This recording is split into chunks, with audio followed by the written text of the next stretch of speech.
Bonjour, bien-aimés dans le Seigneur, Shalom. Je prie que la paix de Dieu vous trouve là où vous êtes à cet instant précis. Bonjour ou bonsoir selon l'heure qu'il fait chez vous. Tout simplement, nous sommes dimanche 6 novembre et de l'année 2022. Par la grâce du Seigneur, c'est le premier dimanche du mois de novembre. L'avant-dernier mois, voilà l'avant-dernier mois avant que la fin de l'année 2022 ne soit. Nous ne voulons pas être en reste de toute cette population chrétienne qui donc converge au jour d'aujourd'hui, déclaré jour du Seigneur, dans les différents lieux de culte. Nous voulons nous aussi nous approcher du Seigneur, nous voulons nous aussi venir dans sa sainte et glorieuse présence. Je veux donc introduire ce moment de partage en prenant la peine de chanter un beau cantique que nous avons coutume de chanter, voilà, n'est-ce pas? Et ce cantique-là, si tu le connais, tu le chanteras avec moi de là où tu es. La Bible nous encourage à rentrer dans la maison du Seigneur, à rentrer dans les parvis de Dieu, à rentrer dans la présence du Seigneur notre Dieu, avec chant de joie, avec chant d'allégresse. Nous voulons chanter alors ce matin. Je suis dans la joie, je suis dans la joie. Quand on me dit allons dans la maison du Seigneur. Je suis dans la joie quand on me dit allons à la maison de l'Éternel. Je suis dans la joie quand on me dit allons à la maison de l'Éternel. Je suis dans la joie quand on me dit allons à la maison de Jésus-Christ. Je suis dans la joie quand on me dit allons à la maison de l'Éternel. Si Dieu est avec nous, qui sera contre nous? Si Dieu est avec nous, qui sera contre nous? Alléluia, je suis dans la joie quand on me dit allons à la maison de l'Éternel. Je suis dans la joie quand on me dit allons à la maison de l'Éternel. Dieu est bon, alléluia. Dieu est bon, alléluia. Dieu est bon, alléluia. Dieu est bon, alléluia. Dieu est bon, il est bon, il est bon. Dieu est bon. Il est bon, alléluia. Dieu est bon, alléluia. Dieu est bon, alléluia. Dieu est bon, alléluia. Dieu est bon, alléluia. Il bénit, il guérit, il relève. Dieu est bon. Dieu est bon, alléluia. Dieu est bon, alléluia. Dieu est bon, alléluia. Dieu est bon, alléluia. Dieu est bon, alléluia. Jésus est bon, alléluia. Il est bon, alléluia. Dieu est bon, Dieu est bon, alléluia. Jésus bénit, alléluia. Il bénit, alléluia. Il bénit, alléluia. Il bénit, alléluia. Jésus délivre, alléluia. Il délivre, alléluia. Il délivre, Dieu est bon, alléluia. Alors de là où tu es, comme le cantique l'a si bien dit, Dieu est bon. Je voudrais qu'avec moi, tu puisses simplement élever la voix et dire au Seigneur qu'il est bon. Élève la voix, bénis-le pour ta vie. Élève la voix, célèbre-le en ce jour. Élève la voix, dis-lui merci pour ses bienfaits. Dis-lui merci pour ses hauts faits. Exprime en ce jour ta gratitude. Exprime en ce jour ta pleine reconnaissance envers lui. Nous prions. Notre Dieu et notre Roi, nous te bénissons. Ce n'est que par pure grâce que nous sommes encore éternels en ce jour parmi les vivants. Or, ce sont les vivants qui te prient, ce sont les vivants qui te louent, ce sont les vivants qui te célèbrent. En vérité, tu n'es pas le Dieu des morts, mais tu es plutôt le Dieu des vivants. Et nous voulons nous considérer en ce jour comme des privilégiés. Oui, nous sommes des privilégiés en ce que tu nous as encore conservé la vie. La vie Zoé est en nous, la vie divine est en nous par Jésus-Christ de Nazareth. Celui qui a confessé Jésus-Christ de Nazareth comme Seigneur et Sauveur de sa vie, il reçoit en lui la vie Zoé, la vie divine. Et je veux croire que tu as confessé Christ Jésus comme Seigneur et Sauveur de ta vie. Et si c'est le cas, alors bien-aimé, élève la voix et bénis le Seigneur pour la vie Zoé qui est en toi. Je veux te célébrer, Seigneur, pour la vie Zoé, cette vie divine, éternelle qui m'a été donnée par, Seigneur, ma confession de foi en Jésus-Christ de Nazareth, de par mon appartenance en Christ Jésus. Éternel, tu as permis que je puisse recevoir la vie divine.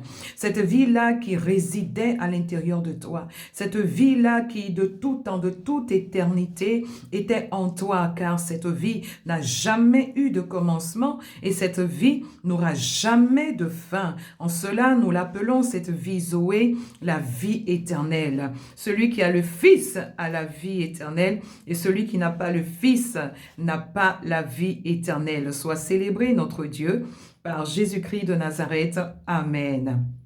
Pour faire court, je voudrais nous introduire alors dans notre partage de ce jour. Dans la parole du Seigneur Jésus, nous allons et nous sommes dans le livre de Colossiens, l'épître de Paul aux Colossiens, chapitre 1. Nous donnerons lecture à partir du verset 12 et notre lecture, elle sera un tout petit peu longue.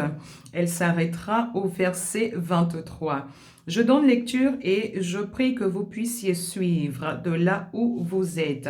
Colossiens chapitre 1, nous lisons à partir du verset 12 pour répéter la référence biblique et nous arrêterons donc notre lecture au verset 23. La Bible nous dit: Rendez grâce au Père qui vous a rendu capable d'avoir part à l'héritage des saints dans la lumière, qui nous a délivrés de la puissance des ténèbres et nous a transportés dans le royaume du Fils de son amour, en qui nous avons la rédemption, la rémission des péchés. Il est l'image du Dieu invisible, le premier-né de toute la création, car en lui ont été créées toutes les choses qui sont dans les cieux. Je répète, car en lui ont été créées toutes les choses qui sont dans les cieux et sur la terre. La Bible nous dit les choses visibles et les choses invisibles, trône, dignité, domination, autorité, tout a été créé par lui et pour lui, par lui et pour lui. Le verset 17 nous dit, il est avant toute chose, il est avant toute chose, et toute chose subsiste en lui. Il est la tête du corps de l'Église, il est le commencement, le premier-né d'entre les morts, afin d'être en tout le premier. Le verset 19 nous dit, car Dieu a voulu que toute plénitude habitât en lui. Car Dieu a voulu que toute plénitude habitât en lui. Il a voulu par lui réconcilier tout avec lui-même. Dieu a voulu donc par Jésus-Christ de Nazareth réconcilier tout avec lui-même. Tant ce qui est sur la terre que ce qui est dans les cieux, en faisant la paix par lui, par le sang de sa croix, en faisant la paix par lui, par le sang de sa croix. Et vous qui étiez autrefois étrangers, et vous qui étiez autrefois étrangers et ennemis par vos pensées et par vos mauvaises œuvres, il vous a maintenant réconciliés par sa mort dans le corps de sa chair. Il vous a maintenant réconciliés par sa mort dans le corps de sa chair, pour vous faire paraître devant lui saint, pour vous faire paraître devant lui saint, irrépréhensible et sans reproche. Si du moins vous demeurez fondés et inébranlables dans la foi, sans vous détourner de l'espérance de l'Évangile qui vous a été donné et que vous avez entendu, qui a été prêché à toute créature sous le ciel, et dont moi, Paul, c'est Paul qui parle donc, et dont moi, Paul, j'ai été fait ministre. Nous voulons prier pour la parole du Seigneur. De là où tu es, je prie que tu écoutes la prière attentivement et que même tu la fasses avec moi, je dirais, et que tu puisses prendre ta main droite, la poser sur donc ton cœur et faire cette prière-là avec moi. Père, nous te bénissons. Nous prions afin que par le ministère de l'imposition des mains, là où notre main est posée sur notre cœur, que ce cœur alors éternel puisse recevoir, éternel, bonne disposition. Nous prions que nos cœurs soient disposés, Éternel, à recevoir de toi la dispensation que tu as mise à part pour chacun de nous, la dispensation que tu as mise à part, Éternel, pour quelqu'un, Seigneur, qui me reçoit, qui m'entend, Éternel, maintenant même, que cette part, Éternel, notre Dieu, ne lui fasse point défaut. Nous prions pour ce cœur, Éternel, qu'il soit, Éternel, visité par toi au travers de ta parole. Ta parole est vérité. Tu envoyas ta parole et ta parole guérit. Nous prions qu'elle puisse nous faire du bien maintenant même. Et notre prière, nous l'avons faite en prenant appui sur le nom de Jésus-Christ de Nazareth. Voilà, bien-aimés. Je voudrais nous entretenir en ce jour sur les bienfaits que Dieu accorde en Christ. Pour les personnes qui prennent note, vous pouvez noter en titre de cette intervention les bienfaits que Dieu accorde en Christ. Il y en a tellement qu'on ne pourra pas tous les citer, mais je voudrais bien prendre la peine de nommer 5 principaux points qui donc sont tirés du texte biblique que nous avons lu tout à l'heure. Alors, les 5 bienfaits, on pourra dire cela ainsi, les 5 bienfaits que Dieu accorde en Christ Jésus. La Bible nous dit, rendez grâce au Père, rendez grâce au Père, rendez grâce au Père qui vous a rendu capable d'avoir part à l'héritage des saints dans la lumière. L'apôtre Paul commence à dire, rendez grâce au Père. Bien-aimés, on n'a pas idée de combien de fois nous avons, oh oui, en vérité, reçu des bienfaits du Seigneur. On n'a pas idée de combien de fois le Seigneur est bon. On n'a pas idée de combien de fois le Seigneur, par son esprit, accomplit des choses glorieuses pour nous, des choses miraculeuses. On n'a pas idée. Et voici l'apôtre Paul qui prend la peine de dire, en s'adressant alors à ceux qui sont nés de Dieu, à ceux qui sont donc rachetés de Dieu, à ceux qui ont connu Jésus-Christ de Nazareth, qui l'ont reçu, accepté comme Seigneur et Sauveur de leur vie. À ceux-là, il s'adresse et il leur dit, rendez grâce au Père. Je voudrais ouvrir une parenthèse ici pour te faire savoir qu'il est important, il est judicieux, il est même capital de rendre grâce au Père. Bien-aimé, il est bon de rendre grâce au Père. Il est bon de rendre grâce à Dieu Père par Jésus-Christ de Nazareth. Et Paul continue pour dire, rendez grâce parce que ce Dieu vous a donné d'être capable d'avoir part à l'héritage des saints. Il vous a donné d'être capable d'avoir part à l'héritage des saints. Pour dire qu'il y a ce qu'on appelle l'héritage des saints. Le saint, c'est qui? C'est toi et moi qui avons été rachetés. C'est toi et moi qui avons reçu la rémission de nos péchés. C'est toi et moi qui avons été justifiés par le sang de la croix, par le sang de Jésus-Christ de Nazareth. Nous avons besoin alors de rendre grâce au Père parce qu'il nous a rendus capables de pouvoir être privilégiés en pouvant donc hériter, je dirais ainsi, hériter de tout ce bel héritage, voilà, de tout ce bel héritage qui a été mis à part par ceux-là même qui ont été sanctifiés par le sang de l'agneau. Dieu, par Jésus-Christ, nous a rendus capables d'avoir part à l'héritage. Nous avons un héritage, bien-aimé. Oui, tu peux être appelé héritier du Seigneur. Oui, tu peux être appelé héritière du Seigneur. Tu hérites de tout ce qui appartient à l'Éternel, notre Dieu. Et il y a tellement d'éléments qui appartiennent à l'Éternel, notre Dieu bien-aimé, on n'a pas idée. On a tellement d'éléments qu'on ne pourra pas citer. Oui, bien-aimé, l'héritage en premier que nous avons reçu, c'est la vie éternelle, tout simplement. Par notre acceptation de Jésus comme Seigneur et Sauveur, pour me répéter, nous avons reçu la vie éternelle, cette vie qui se trouve en Jésus-Christ de Nazareth. Nous avons reçu la vie, nous avons reçu la paix, nous avons reçu l'Esprit de Dieu.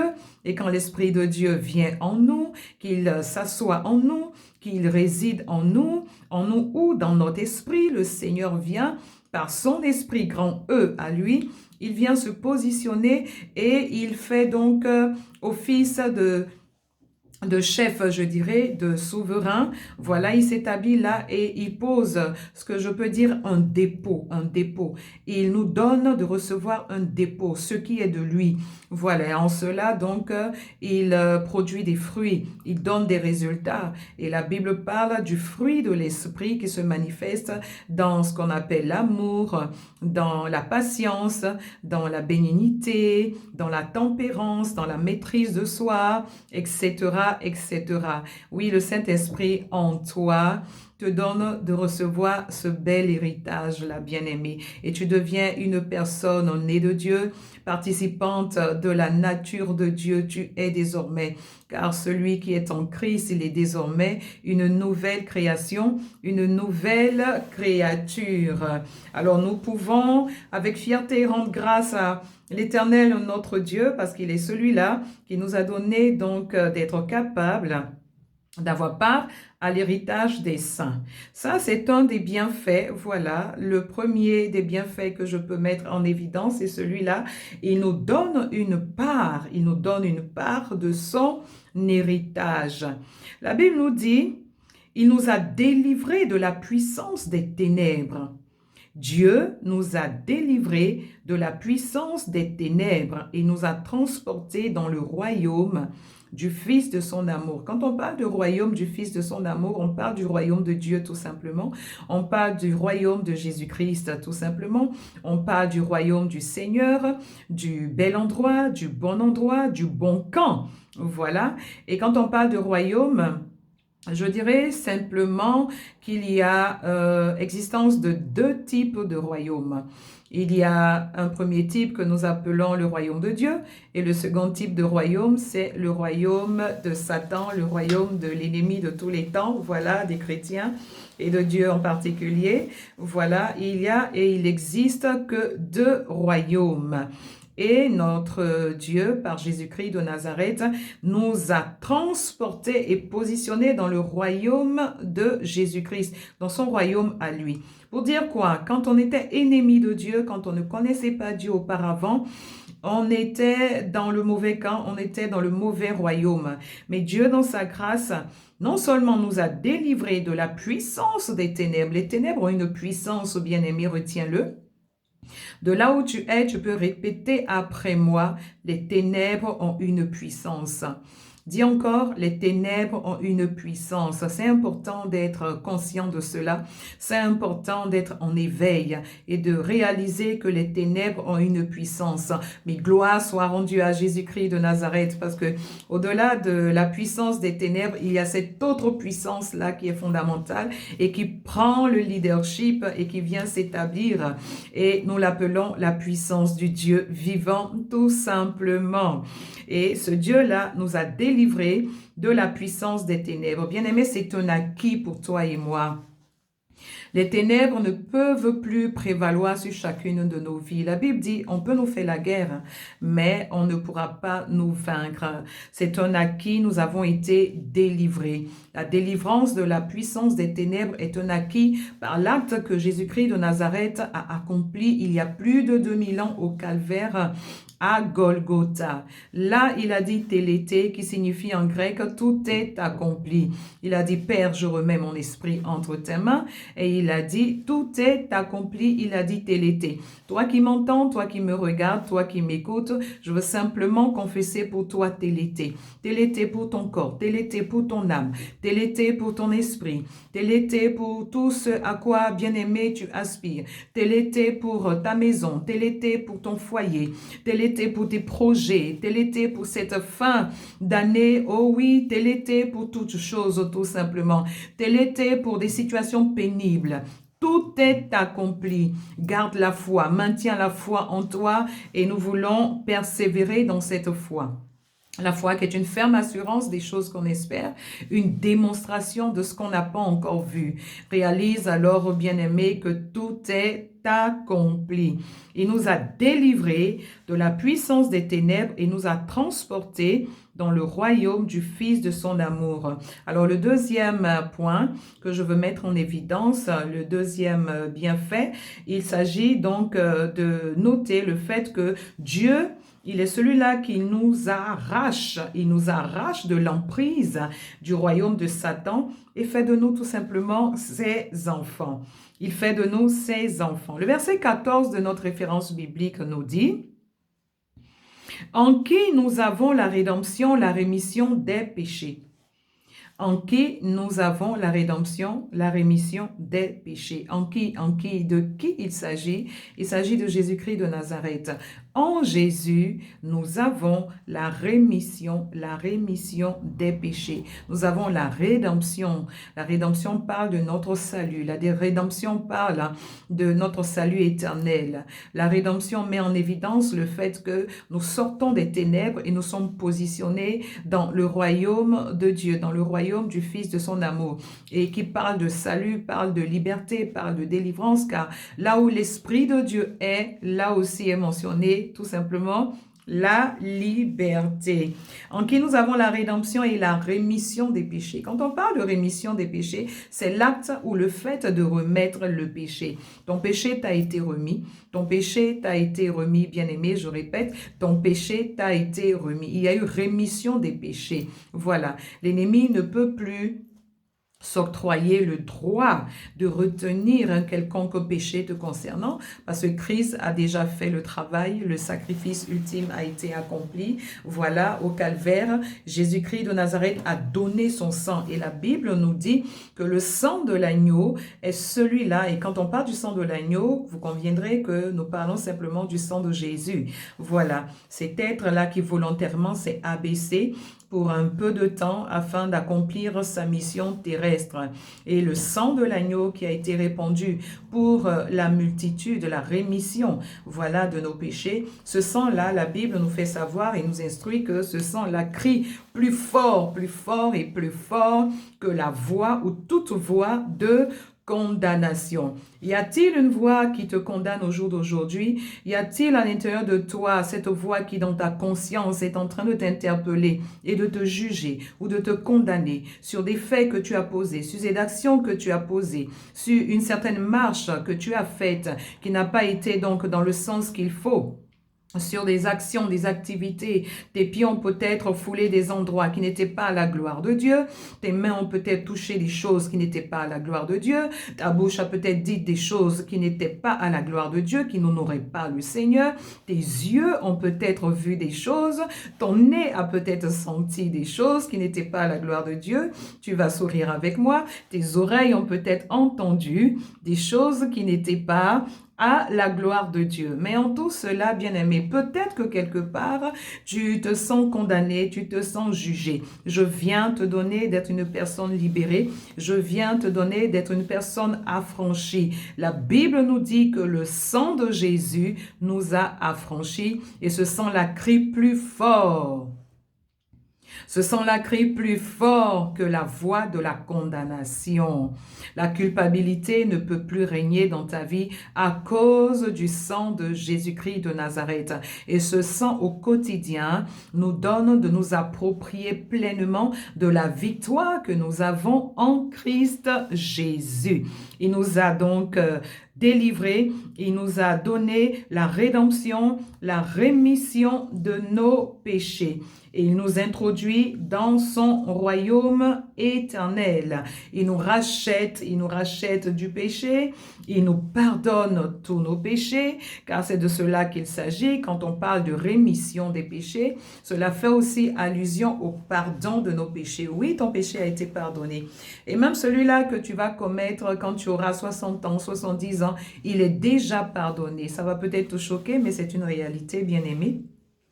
Et cela reste un mystère tout simplement du Seigneur Jésus-Christ de Nazareth. Parce qu'une bonne fois pour toutes, le sacrifice a été fait. Une bonne fois pour toutes, il y a eu donc effusion de sang. Et sans effusion de sang, il n'y a pas de pardon. Il y a eu donc effusion de sang. Une bonne fois pour toutes, il y a eu pardon et rémission des péchés. Si toutefois nous péchons, la Bible dit de prendre la peine de confesser nos fautes, car lui, il est juste et bon. Il est juste et bon pour nous les pardonner. Mais encore, faudrait que tu puisses prendre la peine de confesser. Et la Bible, et je cite, nous dit, « Tant que je me suis tu, mes os au-dedans de moi se consumaient. » Refuse alors de te taire chaque fois que tu fautes. Refuse alors de te taire chaque fois, bien-aimé, que tu désobéis. Chaque fois que tu manques au but, parce que péché, c'est manquer au but par définition. C'est désobéir à ce qui est de Dieu. Prends la peine de t'approcher de lui, je t'y encourage. Et la Bible nous dit, « Approchez-vous donc du trône de la grâce, afin d'être secourus dans tous vos besoins et afin de trouver miséricorde. » Nous avons besoin alors au quotidien de nous approcher du Dieu saint, du Dieu très saint. Il est Jésus, il est l'image du Dieu invisible, le premier-né de toute la création, car en lui ont été créées toutes les choses qui sont dans les cieux, sur la terre, visibles ou invisibles. Trône, dignité, domination, autorité, tout a été créé par lui et pour lui. Gloire soit rendue à Jésus. J'ai été créé pour Jésus, j'ai été créé par Jésus et j'ai été créé pour Jésus. Toi aussi, bien-aimé, tu as été créé par Jésus et tu as été créé pour Jésus. Cela revient à dire quoi? Simplement que tu ne t'appartiens plus, bien-aimé. Tu ne peux plus faire ce que tu as envie de faire de ton propre chef, bien-aimé. Tu es sous l'autorité, voilà, du Dieu souverain par Jésus-Christ de Nazareth. Alors, notre liberté, nous l'avons, mais nous refusons d'utiliser cette liberté pour en faire, passez-moi le mot, je mets l'expression en griffe, n'importe quoi. Nous ne nous appartenons plus, nous appartenons à Christ Jésus qui nous a rachetés. Là où nous avons été vendus au marché donc du péché, le Seigneur nous a rachetés à grand prix, au prix de sa vie. Lui qui était sans faute, lui qui était sans tache, lui qui était, oui en vérité, plus que saint. Celui-là, il a porté ton péché, le mien, et il est parti jusqu'à la croix du calvaire. Il a fait ce sacrifice et il y a eu effusion de son sang. Il a remis son esprit entre les mains de l'Éternel Dieu. Et la Bible dit dans Éphésiens, il est descendu au Géol. Il est descendu au Géol, dans les zones inférieures de la terre. Et là, il est même encore parti annoncer la bonne nouvelle de la nouvelle alliance que lui était en train d'ériger au travers alors de son sacrifice accompli à Golgotha. Et quand il est monté aux cieux, la Bible dit, il est monté avec des captifs et il a fait des dons à l'Église, il a fait des dons au corps de Christ. Et ces dons-là, aux uns, il a donné d'être apôtre, aux autres, il a donné d'être prophète, pasteur, évangéliste, pour le perfectionnement des saints. Recevez-moi chez vous alors comme étant un véritable don, tout simplement. Recevez-moi chez vous comme étant, de par l'appel que j'ai reçu pour le ministère, recevez-moi, pardon, Recevez-moi chez vous. Voilà, c'est mieux dit ainsi. Recevez-moi chez vous comme étant un véritable don de la part du Seigneur. Et c'est une grâce, c'est un privilège et je loue et je célèbre le Seigneur Dieu pour cette grâce. Le verset 23, et nous allons conclure, nous dit, si du moins vous demeurez fondés et inébranlables dans la foi sans vous détourner de l'espérance de l'évangile que vous avez entendu, qui a été prêché à toute créature sous le ciel et dont moi, Paul, j'ai été fait ministre. Plus haut, le verset 21 nous dit, et vous, qui étiez autrefois étrangers et ennemis par vos pensées et par vos mauvaises œuvres, il vous a maintenant réconciliés par sa mort dans le corps de sa chair pour vous faire paraître devant lui saint, irrépréhensible et sans reproche. Si du moins vous demeurez fondés et inébranlables dans la foi. Bien-aimés, il y a de ces doctrines-là qui sont répandues par-ci et par-là, qui nous disent que quelque part, on ne peut plus perdre le salut. Bien-aimés, je crois que c'est quelque part une hérésie. Le salut a été donné. Dieu ne se répand pas de ses dons. Le salut est un acquis par Christ Jésus. Il l'a donné. Mais quand nous recevons ce salut, nous devons demeurer fondés dans le Seigneur. Nous devons demeurer inébranlables dans la foi, sans nous détourner de cette espérance, de cette foi qui nous a été annoncée et prêchée, que nous avons entendue au travers de l'Évangile. Voilà, afin d'être au bon endroit au dernier jour. Le salut, il est personnel, mais le salut, il se chérit. Le salut, il se conserve. Le salut, il se préserve.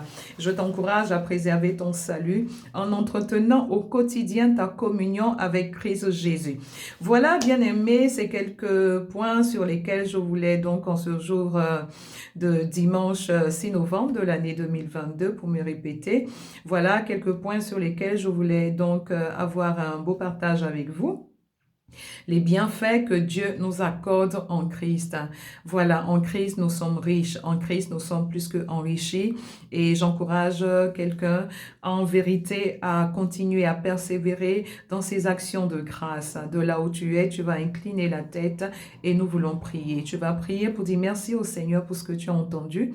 Tu vas prier pour dire merci au Seigneur pour ce que tu as reçu. Tu vas prier afin que le Seigneur puisse arroser la semence qui vient d'être semée, car la parole de Dieu, l'écoute de la parole de Dieu est une véritable semence en toi, que le Saint-Esprit lui-même puisse arroser cette semence, dis-je, et qu'elle puisse produire des fruits. Il s'agit pour toi de t'améliorer, de devenir une personne meilleure, une nouvelle version de toi, mais bien aimée, excellente, je dirais. Si hier tu n'as pas pu, crois, et crois encore aujourd'hui que par Jésus-Christ de Nazareth, tu peux, et c'est encore possible.